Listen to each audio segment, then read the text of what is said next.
what brought me to Amet was my nephew. I was on the bottle, big time, and medication, and I'd lost everything. My pride, my dignity, everything went. And my nephew brought me to number 10. It went from there. How long have you lived at Amet? It'll be 5 years in February. And so before you were living with your nephew, and you said you... No, I was squatting. So you were sofa surfing. Yeah. What was your life like before? Because my understanding was that you were a paramedic, weren't Yes. you? Yeah. So what led to the sofa surfing? I lost the house, basically. And my wife, and the kids.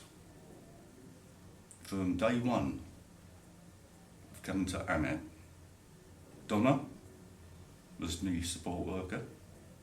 Wonderful, wonderful woman. And James was the house manager.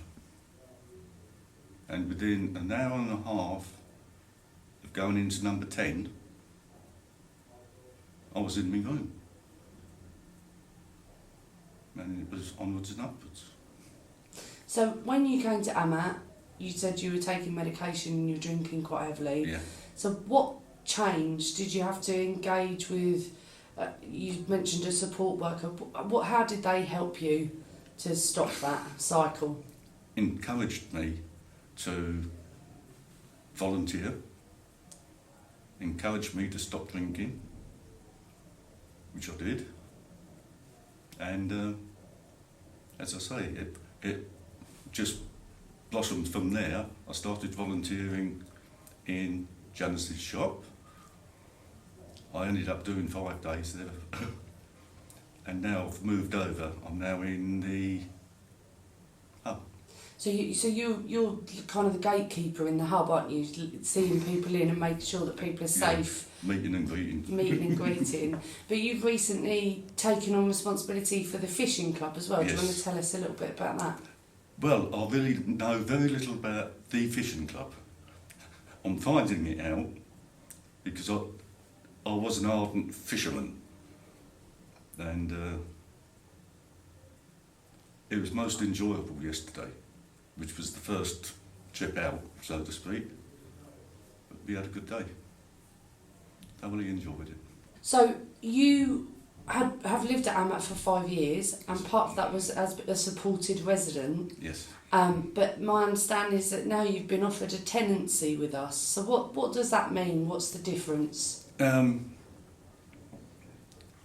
lose the support after, I believe it's 3 months. But as I'm down here every day, I can get all the help I need. And although the rent is a little bit higher, hey ho. What does it mean to you to have a tenancy? Oh, it makes me feel secure, very secure. Although at odd times you get the police knocking on your door, looking for someone, and they got the wrong number. And so you as well spoke about volunteering. So you also volunteer on our board of trustees as Yes. well, don't you? Yeah. That's very enlightening. That is very enlightening. In what way? It gives an explanation as to what everybody does within Amet.